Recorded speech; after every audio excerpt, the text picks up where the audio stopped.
Basta yung bagong rescue, bagong siya. Dapat tinanap niya yung resibo. Diba, mura lang, no? O, hindi kasama sa lesson yan, pero discuss ko sa inyo, ha? Libre na yan. Okay, next tayo. Napaka-importante na sa pangalan mo yung sasakyan, i-transfer mo. Pero siyempre, pag nakalipat sa pangalan mo, siguraduhin mo yung gagamit is mabait.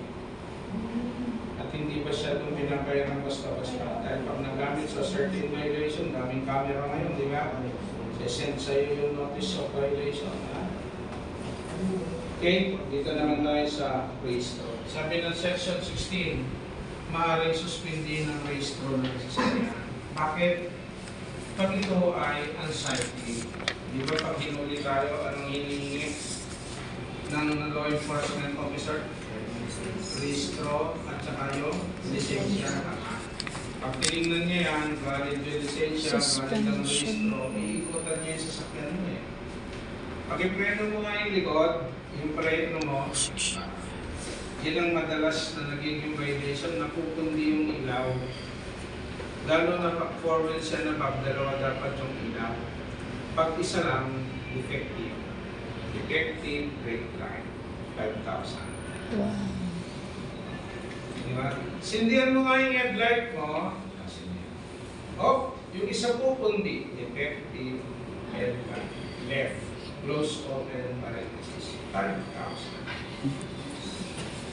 Kaya nga, tinitingnan yung roadworthiness. Diba? Pag hindi nakaaya-ayang tingnan yung sasakyan mo, sususpindi ng registro or unsafe overloaded. Or, sabi nga, not conforming to minimum standards and specs. Yan po yung mga pwede yung ilaw, yan po yung walang ilaw, yung kanyang turn signal or blaster na ginagamit natin, kundi, busina, lahat po ng accessories ng sakyan. Diyan po pumapasok. Okay? And we have the plate number under section 17 na Republic Act 41-6 may plate number po ang sasakyan. May kulay green na tatlong number, tatlong letter. Ibig sabihin it is 4 wheels and above, it is a private vehicle pag green. Pag ito naman ang bago ay kulay puti na po.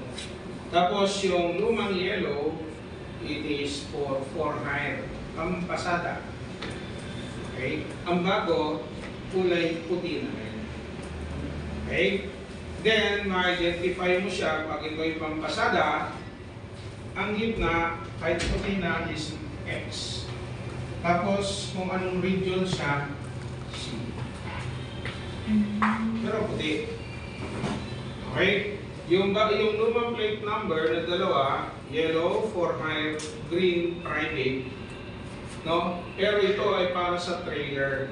Ano ba yung trailer? Yung hinihila ng truck. Okay, may sarili plate number po yun. Pero yung bago, kulay puti na rin. Pero sa trailer may identity. Letter Z, letter U, ang gitna. Pero kulay puti na. And then we have this plate number na rainbow. For hire, dito, it is a tourist motor vehicle. Yung mga pinaparent tulad ng tourist bus, tourist van. Pag yung van, ganyan ang plate number, pinaparent, huhulihin yan. No? Kaya kahapon, nandun yung LTO dun sa may Panglasa. Akala niya dahil marami nagsasakay na kukulorong na van doon, wala kayong makikita sa umaga. Kailan? Sabi nila, mamaya nga po, 5:30, tambak na sila doon kao. Diba? Sa hapon yun, wala kayong makikita ngayon. Kaya tinatawanan ko sila hapon. Kanina nandyan naman sila. Nakabelo kayo, lahat ng dadaan sa traffic light, wala nang pag-asa mag-U-turn eh. Ang dami na ulit mo daw kanina doon. Kasi nga, hindi nag-helmet yung iba. Okay, yung po ang pinagkaiba, no for hire, sa tourist. Yung tourist po, it is a Tourist. Meron plate number na red. It is a government vehicle. Then, we have this new plate number with 4 numbers. Government. Red po ang plate number. Tapos, may plate number na color green. It is a private motor cycle. Diba? Sino may plate number na ganito ba? Di ba? Palitan mo ng bago. Dalhin mo yung RCR, walang bayad. Libre yun. Pag siningin ka dun sa taas, fixer yun. Tandaan mo, walang bayad ne. Sabi nung iba, kahit, pwede ba kahit di nakarehistro? Pwede. Kapag ng plate number, okay? These are green plate. Private motor cycle. MC. Ito yung plate number na bago. Pati po ito, pinapalitan na ni LTO.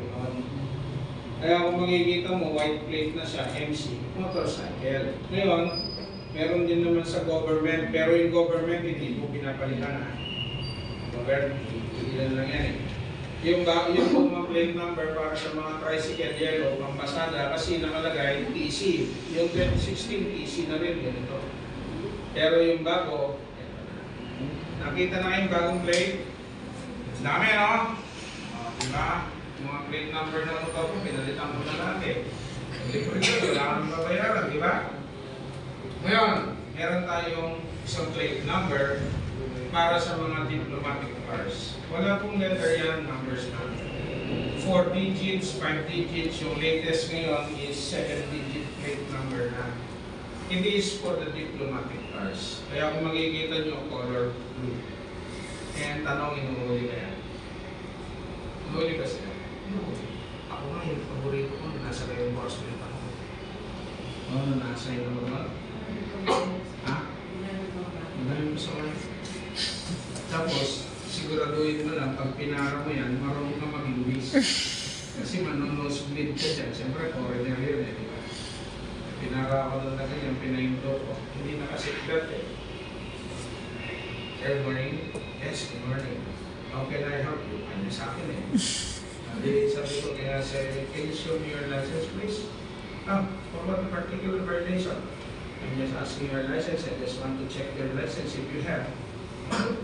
And the registration of your vehicle. Oh, this is a diplomatic car. Yes, I know. But you have to show me if it is registered. Nakita niya. Nakalagay doon, no? Embassy of the ganitong bansa. Yeah, no?